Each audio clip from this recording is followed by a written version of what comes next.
Let's get an insider's view now on how the president is handling this very tough decision to essentially lead the United States into another war. Joining us, the former White House press secretary and now CNN's newest political commentator, Jay Carney. Jay, first of all, welcome to CNN. Thanks very much for joining us.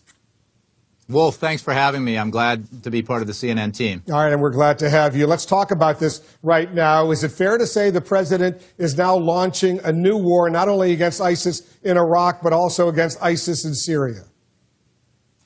Well, we don't know yet what he will say about taking action in Syria. What we do know, and I think it's borne out by the actions he's taken in the past, is that he has always been willing to strike at terrorists or others who threaten U.S. interests wherever they are, if there's a clear-cut strategy for getting the job done.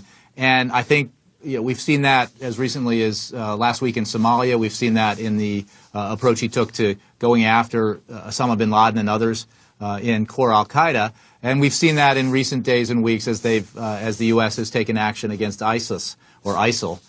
So I think that as I think was reported earlier just before I came on, that it's likely that he'll make it clear that he's willing to do that. I'm not sure that we'll hear yet that he's going to do it.